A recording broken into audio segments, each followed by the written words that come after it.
Swear I got a couple plans, I chill with the camp, trying to make a couple bands, I chill. Going hard, baby, ain't nobody playing, I chill. I'm a god, they calling me the man, I chill. Swear I got a couple plans, I chill with the camp, trying to make a couple bands, I chill. Going hard, ain't nobody playing, I chill. I'm a god, they calling me the man, I chill. Welcome to the Houston Overtime Podcast. I'm your host, Brandon Scott. Appreciate you for being here with me. We are fresh off the NFL draft. For our intents and purposes, the Texans draft. And the Texans did address some needs in this draft. They did. I know it's hard for a lot of people to wrap their minds around. It's hard for people to embrace the idea that the Texans could have done some things that reflect the slightest level of competence and ability to get things done. But hey, look, it hasn't been a great last several months for the Texans. I mean, if you start off with the playoff loss to the Kansas City Chiefs in the divisional round, losing the 24-0 lead in such embarrassing fashion like they did, of course, to the eventual Super Bowl champion Kansas City Chiefs, but losing in that fashion nonetheless. And then you get into everything that has transpired throughout the offseason up until this point, namely the DeAndre Hopkins trade, which was a disaster and just so frustrating for so many people and head scratching for folks that aren't even invested in the team. Here we are now at the NFL draft, and finally, I feel like this is something that Texans fans can feel good about. You can feel good about this. Now, I'm not going to sit here and pretend to know that all of these picks are going to work. The Texans came away from the draft with 5 draft picks. And in football, you rarely find a can't-miss prospect. That's just not really a thing. Like, of course, plenty of these guys obviously work out, but a can't-miss prospect is a dangerous proposition, I think, from an expectation standpoint. And none of these guys that the Texans picked up are that. Any one of them could be good. Any one of them could be a hit. But also any one of them could be a bust. That is the roll of the dice here. And so it feels safe to assume that at least one of them is going to be a contributor, but we don't really know which one of them it is yet. And that's like legitimately why they play the games. It is not the hottest take to get on here and be like, you know what, let's just see how it all plays out. That's not like a popular way of going about commentary, but that's literally how the draft works. That's just how it works. That's what we got here. So all that said, I do like what I'm hearing about these picks. I like what I'm hearing. I like what I'm reading. The top pick for the Texans at number 40 overall, and there was some discussion about them, or at least reports about them trying to trade up into the first round. I think we know now that was, or at least I don't know if we know now for sure, but I feel pretty good saying that they were trying to trade up to get Ross Blacklock, the defensive tackle that they got from TCU with the 40th overall pick.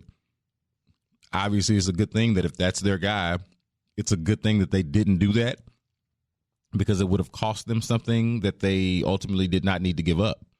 So this is good. This is good. They did it. I don't know if it was a matter of not being able to make a deal or if they decided not to make a deal, but Ross Blacklock is one who a lot of people expect to be a day one contributor to this team. He's been elevated as the replacement to DJ Reader, the defensive tackle that, of course, we all know DJ Reader played at a Pro Bowl level for the Texans last season, and unfortunately now is with the Cincinnati Bengals. I say unfortunately for the Texans because they don't have DJ Reader anymore, and I say unfortunately for DJ Reader because he has to go play for the Bengals. Now, that might not be as terrible as I thought it was when he first went there. Even knowing that Joe Burrow was going there, they did some cool things in the draft.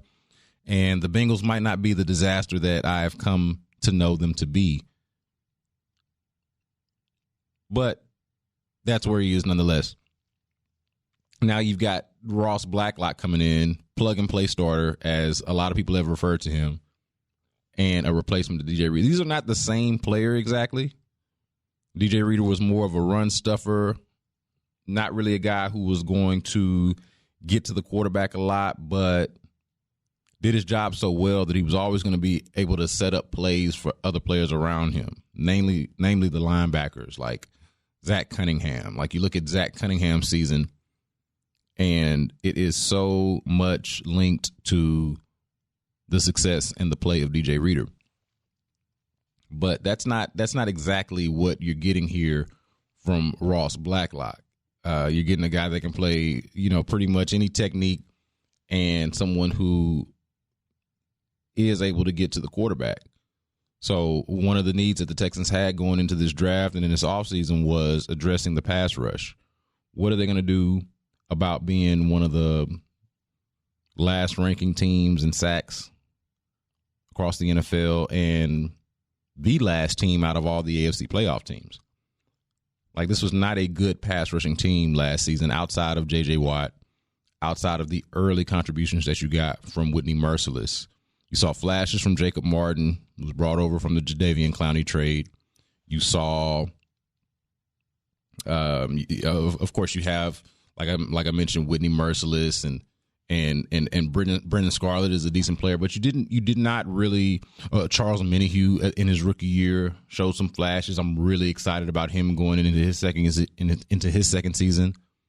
Duke Ejiofor should be coming back from his injury.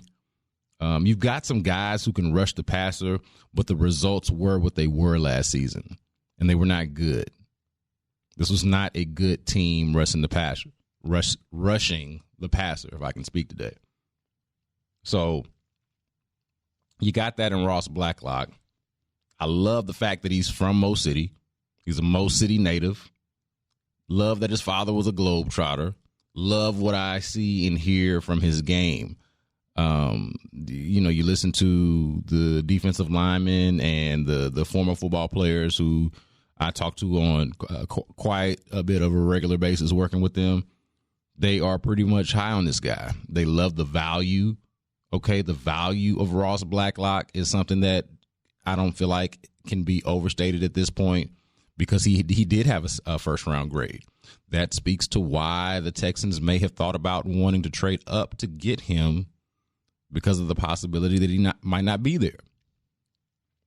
So after day one of the draft, and the day one of the draft goes by and the Texans don't have a pick, and you look up and Ross Blacklock is still on the board, the Texans felt pretty good going into that second day of the draft. And they got their guy. So, that's that. You can't knock addressing a clear and obvious need, a vacancy even. Because, Tim Jernigan's going to come in here and play a role on this team, but you still had a glaring vacancy, a glaring hole, a void there left by DJ Reader. So I just don't see how you can knock them going out and getting a guy who addresses that need, who addresses that void, who could potentially fill that void. But I'm going to tell y'all, man, I'm most intrigued by the third-round pick, Jonathan Grenard from Florida. This guy led the SEC in sacks last season, sacks and tackles for loss as a graduate transfer. He came out of Louisville. Had an injury issue, I believe, in his last year at Louisville, but was able to basically resurge or reemerge with Florida last season and led the SEC in sacks and tackles for loss. That is not a small thing at all. Not a small thing at all. Especially your first year in a program to just come in right away. That, to me, is such an endearing quality or such a positive thing about this draft pick, is that he was just new. He was just thrown into a situation where he had to adapt, where he had to be the new guy and still come in and make an impact. And he did that. Did that to the tune of 9.5 sacks and 15-plus tackles for loss to lead the SEC. So, like, you know, you watch this guy on tape, like you watch his tape, he jumps off the screen. Jonathan Grenard jumps off the screen. Like, if I were to put the tape in front of you with no audio and not tell you what name to look for or what number to look for, I just want you to be like, hey, the Texans signed a guy, or the Texans drafted a guy who's really, really good, really, really disruptive on the defensive side of the ball. Put on the floor the tape and say, hey, go find him. You would find him very quickly. Very, very good player. The dude lives in the backfield, loves getting to the quarterback, lives in the backfield harassing quarterbacks and ball carriers. The Texans needed a guy like that. They 100% needed a guy like that. If at the very least to just push the guys who are already there, right? I mean, we know about the Rock Boys. We know all about it. I mean, that's what the Texans outside linebackers call themselves. You know, we're talking about Jacob Martin, Brennan Scarlett, Whitney Merciless, and the like. Like, we know about this group. Here is the latest addition to that group, and if he can either outperform any of those guys, or even just like motivate them. Not to say that they're not motivated. That's not what I'm suggesting. I'm just saying that competition can sometimes bring more out of a guy, can bring more out of a group.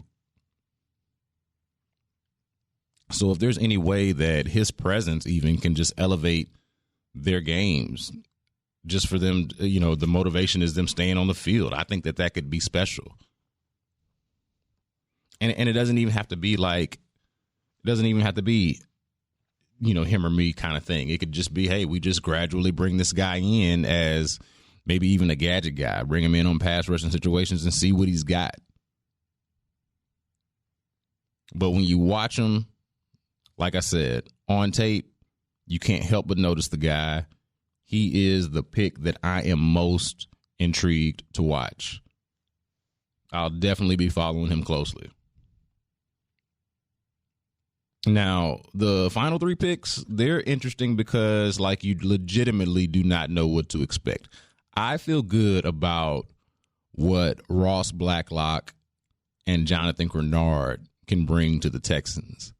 I don't know how much Grenard is going to play, where he fits in on the depth chart, all of that, because, like I said, they've got established guys at outside linebacker. They had an actual hole to fill on the defensive line that Ross Blacklock is going to serve there. But these other guys, you're talking about Charlie Heck, the offensive tackle out of North Carolina that they drafted. Here's a guy that they talk highly about, and here is a guy who has a really good pedigree, right? Father's a coach, offensive line coach with the Kansas City Chiefs, played in the league, all of that. But I'm not sure what to make of an offensive tackle taken in the 4th round. I'm just not sure what to make of that. Like, you know, the Texans traded up to get him. Like, they traded back in the 2nd round earlier, but then traded back up to get Charlie Heck. And so, to me, that tells me that they think something is there. They needed a swing tackle. The Texans did. They needed a swing tackle because if you look back, Roderick Johnson and Chris Clark were splitting times, backing up Laremy Tunsil and Titus Howard last season. That wasn't great. That was not great at all.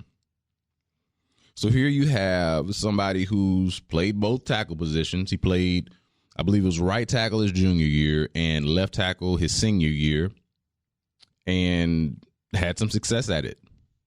I'm not going to lie to you.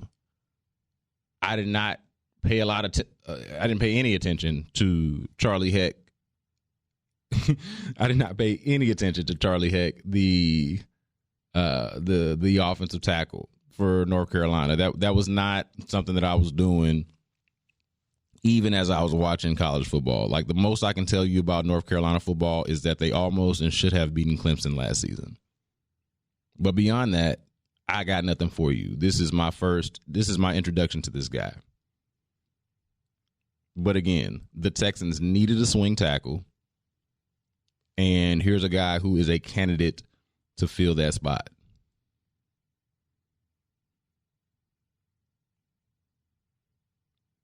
I'm not sure you can ask much more of a fourth rounder than to be someone who you can rely on as a backup.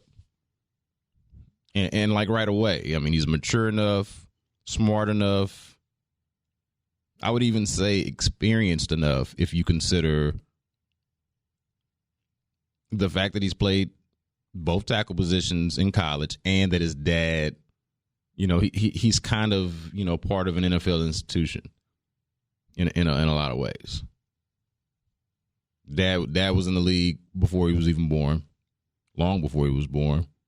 Coached offensive line in Jacksonville. Now doing it in Kansas City. I mean, this is good pedigree. Like I mentioned before, it's good pedigree. It's something to feel good about. At least some potential being there. Now you could say, hey, Matt Khalil was Matt Khalil was going to be your starting left tackle last year, and he has some pedigree too. His brother played in the league, and you see how that worked out. Now Matt Khalil was washed. He had already pretty much made his contributions to the NFL for what it was worth. Here's a rookie coming in fresh. I think that is a savvy move by the Texans to fortify that position. Because the last thing you need is going out there with like some kind of hodgepodge situation at tackle, whatever tackle position it is, left or right. Laremy Tunsil missed a game too, I believe, with a shoulder injury that I believe he actually ended up having surgery on just since the season ended, this offseason. So you need that security right there. It cannot be Tunsil and Howard or bust, which it kind of was last season.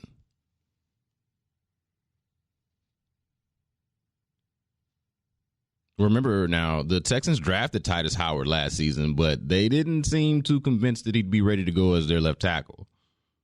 So they rolled with Matt Khalil. They rolled with that experiment until they basically could pull off the Laremy Tunsil trade. Ended up moving Howard all around the line before having him settle at the right tackle position. And, of course, Tunsil became the franchise left tackle, which we'll discuss in a little bit, his contract extension. And there you go. Set at the tackle position for at least the next 3 to 4 seasons. Titus Howard on a rookie deal, and, of course, now Laremy Tunsil signing his extension. So the Charlie Heck pick is somewhat of a luxury for the Texans, but I think it's also a smart thing to have. A smart thing to have given or granted if this guy turns out to be what the Texans hope he is. John Reed from Penn State. Now, aside from the football element, I find it funny that the Texans now have 2 Jay Reeds in the secondary. This one, a cornerback out of Penn State. And that's after adding another D Johnson to the running back room, right? So you have Duke Johnson and David Johnson. Now you have John Reed and at cornerback and Justin Reed at safety. My guy Cody Stutes mentioned on Twitter that that's going to be a little bit confusing with the jersey situation. Same first initial and last name. What exactly do you do with that? They will figure it out, I'm sure. John Reed, when he was on Sports Radio 610, joked that maybe he would put, Reed Jr. or Jay Reed Jr. or the second or something like that since, there was already an established Jay Reed on the team. But I just find that to be hilarious, And as somebody who's a semi-broadcaster, journalist, media person, writer, all of these different things, I'm going to have to make a conscious effort to not confuse these dudes like I used to make fun of. And sometimes even would be frustrated, but eventually made it just a funny thing when people would confuse DeAndre and Deshaun. And there were a few other there was there's DeAndre Carter. There are a lot of D names on the Texans team, and people would get them confused. Deontay Foreman was on the team, and they had all of these different names, and it could be confusing, or not necessarily confusing, but tongue twister. That's not the right word, but hard to say, or easy to confuse. So we'll see how that goes. But cornerback, back to football, cornerback was really the position that I wanted the Texans to address. Whether that had been in the draft or in free agency or trade or however the litany of ways of roster building and roster construction that you can think of, I wanted the Texans to address this need at cornerback because I thought that the Texans defense could improve significantly with just a really, really, really good cornerback, another really good cornerback. Now, aside from getting a pass rusher, right? Like, both things are true. They needed both, obviously. But those were my priorities. I wanted to see cornerback, pass rusher. I was hoping Christian Fulton would be a possibility for the Texans. Because I'd heard the draft experts talking about how there's this perceived drop-off from... Who are the guys? There's this perceived drop-off from Jeff Okudah out of Ohio State, who ended up going to the Lions, and C.J. Henderson, who was also from Florida.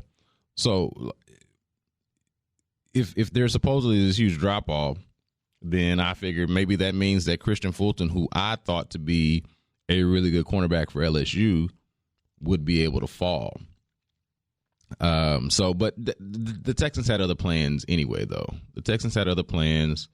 They even came out and said, or Bill O'Brien did, that they were more so looking at safety, which tells me that re-signing Bradley Roby and going out there with Garyon Conley and Vernon Hargreaves in their first full seasons on the team, the Texans feel good about that. Bill O'Brien feels good about that. That's my interpretation from the moves and from what they have said, from what he has said to us. So safety apparently was more of a concern, more of a need. Now, they drafted John Reed, who is a cornerback, but Reed can play on the inside. He can play on the outside. Could be a really good slot corner for them, but Bill O'Brien said that he could even play some star safety. So, I mean, there's a few things that they can do there. It might be torture to expect him to be much more than a special teams player in his rookie season. Like, I don't want to sell myself too high on any of these players. I said earlier, you got to caution yourself. No such thing as a can't miss prospect, really. And you really don't know what you're getting, especially past that second round, past that third round, I should say. But maybe down the line, this is the replacement of Vernon Hargreaves. We really need to pay attention to how Hargreaves and Garyon Conley play after having an offseason to acclimate to the system. Not that this offseason is anything close to normal, though, right? Not for a second. But the future there outside of Bradley Roby is just so uncertain. So you want to feel good about John Reed's ability and his future. I'm curious to see if Reed is a project or a potential player sooner rather than later. I don't know the answer to that. But just from listening to him talk Saturday, he's an impressive dude, a data science major, very personable, tons of personality. I don't know how much that translates to the field and in the pros. That's what I want to find out. But I do have a good feeling about him. I do have a good feeling about him based on what I've read and what I've heard. Again, taper the expectation. Allow yourself to be pleasantly surprised if that pans out in a major way. But that's a tough prediction right now. That's a tough thing to hang your hat on. Now, Isaiah Coulter, the wide receiver out of Rhode Island. This is probably a special teams player, but I know my guy, Ron the Show, Hughley, was on the Sports Radio 610 Twitter speaking really highly of the guy, saying that he was really impressed with what he'd seen. I can't tell you that I know a lot about a guy from Rhode Island, man. I can't. Rhode Island. That this is going to be your guess is just as good as mine on how good you can expect Isaiah Coulter to be. But his size and his speed, they're ideal. They are ideal considering what the wide receiver room looks like right now for the Texans. You got a lot of speedsters. So he'll fit in there, right? He'll fit in being another fast guy, but not a lot of size. Not a lot of size. So that's where he'll stand out at 6'2". He'll stand out a little bit because none of the rest of the guys are here over 6 feet. Or, I mean, Will Fuller might be 6'1", maybe. I don't know. This would easily be their biggest target if he were to be somebody that they would even use in that role outside of, say, special teams. But he's another guy like Reed who probably does most of his work on special teams if he makes the team. I guess the only reason why I don't have a strong opinion on him is because he went to Rhode Island. I mean, I went to Sam Houston State myself and followed FCS schools for years and have been there, been in that spot. But, I mean, Rhode Island hasn't had a player drafted in 34 years. There's not much context for me there. This isn't really a thing.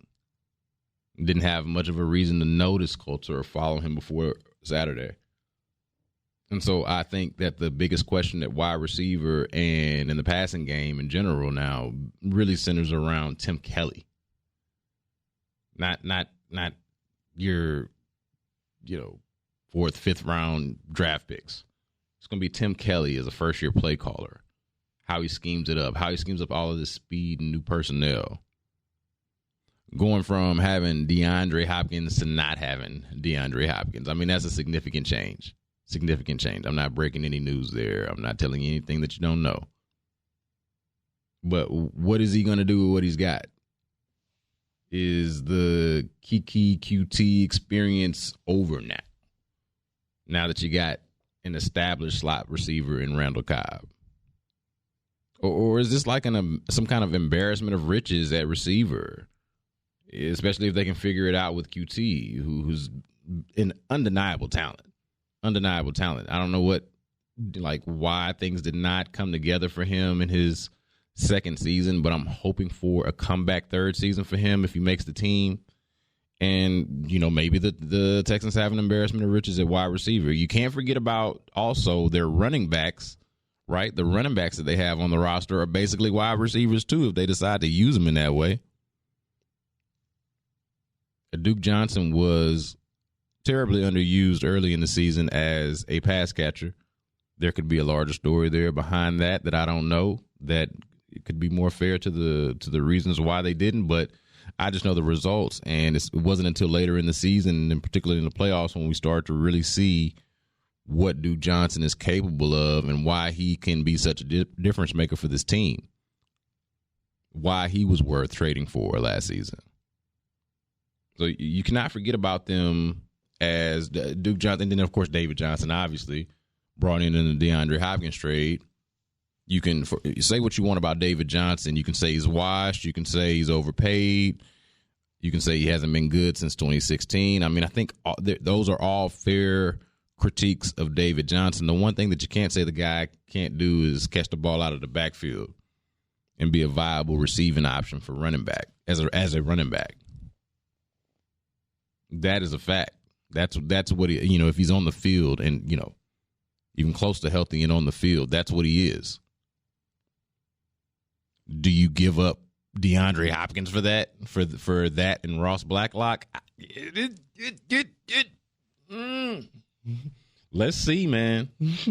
Let's see, man. Ross Blacklock better be damn good, man. He better be damn good, and David Johnson better find it. He better find 2016. Hell, I would even settle for if he found 2018 when he was actually pretty, his numbers at least were pretty good. He has not been the same guy since 2016, but they better find it. Find it. Because that's what the Texans did. They traded DeAndre Hopkins, citing a difference in opinion about money when money wasn't even due. Like the bill wasn't even due on DeAndre Hopkins yet. And they claim to have allowed money to be the thing that made them make this ridiculous trade. Boy, David Johnson and Ross Blacklock better be good. They better be good, man. I swear. Got to be good. But where Coulter, back to Isaiah Coulter real quick, where he as a receiver comes into play for me is just with all the health concerns, all the health uncertainty at that position. Between Brandon Cooks and his concussion history, which, he only missed 2 games last year. I don't know if that's a good thing or a bad thing, to be quite honest with you. I don't know if that's something to be celebrating, that the man had 2 concussions within a 25-day span and only missed 2 games. I don't know. Not all concussions are created equal, and I am not going to even try to pretend to be some kind of expert on the matter. But, I don't know if that was a good thing or a bad thing, to be quite honest with you. I don't want to brag about that because I don't know if that was even okay. But, between Brandon Cooks, Will Fuller and his hammies, Kenny Stills and his hammies, Randall Cobb's been banged up. But between the top four receivers for the Texans and their injury history, it makes me feel like Isaiah Coulter could have an opportunity at some point. Because it's not like it would surprise me at all if any of these guys missed multiple games with an injury. And I hate talking like that. I really do. I hate talking like that because football is such a violent game. And, the energy that I'd rather project is that these guys won't get hurt. I want to project health and safety and happiness. And I'm in this manner, I am generally a positive person. I don't want these guys to get hurt. But the reality is the reality, man. The game's violent. These dudes they've all shown some sort of injury history. Playing a violent game, clearly. So Coulter's opportunity could come there. I don't think it's fair for that to be the expectation. I think the fair expectation is for that to be low, the expectation to be low. Coulter coming out of Rhode Island. I mean, he's a dude that's embraced the whole underdog role like most underdogs do. I mean, hell, even dudes who aren't really underdogs, like Ross Blacklock, for example, was wearing some kind of T-shirt that said something about an underdog. And I'm like, your dad's a Globetrotter. You were great at TCU. You're a high second-round pick for the Texans. I don't know how much of an underdog he actually is, but hey, man, don't let me rain on the parade. Don't let me get in the way of a good argument or an inspiring mentality or mindset.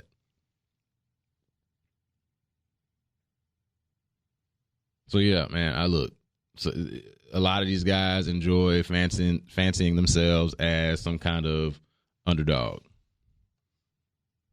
I know Blacklock talked about that with us, because somebody asked him about his T-shirt. Grenard, the SEC leader in sacks and tackles for loss. The SEC leader in sacks and tackles for loss. Also had a career at Louisville, another Power 5 school.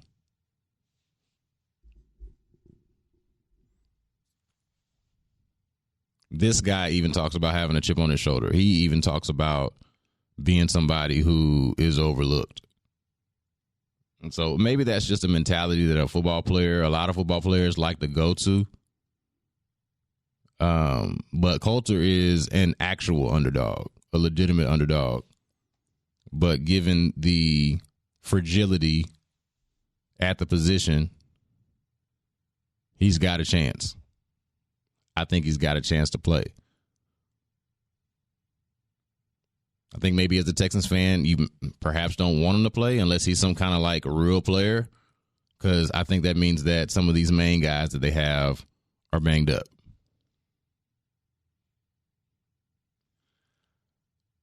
So that's the draft. I am generally pleased with what they did, the decisions that they made, their level of aggression and sometimes lack thereof, I thought was measured, well thought out, and just overall professional. Now, I'm not sure that the Texans did anything more significant over the last few days than finalizing this major extension with Laremy Tunsil, left tackle Laremy Tunsil. I don't think that there's anything that they did.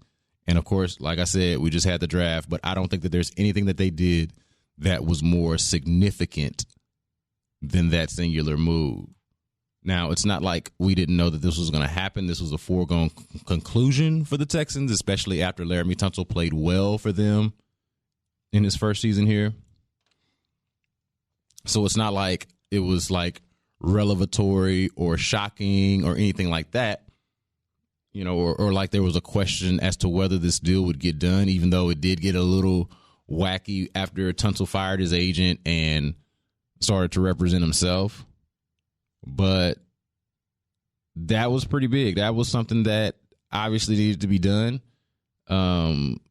His performance, I think, despite the false starts, his Pro Bowl season, I believe, validated the trade in some ways. Like, they overpaid. You can make the argument that Texans overpaid in trade value and contractually for Laremy Tunsil. That Tunsil, in a lot of ways, held them for a king's ransom. He got 3 years, averaging roughly $22 million a year. That's the highest paid salary of any offensive lineman in the NFL. Biggest deal of any offensive lineman in the NFL. Almost $58 million guaranteed, including the $13 million signing bonus. I mean, that is excellent. Excellent. Nothing that the Texans did is more significant than securing Laremy Tunsil.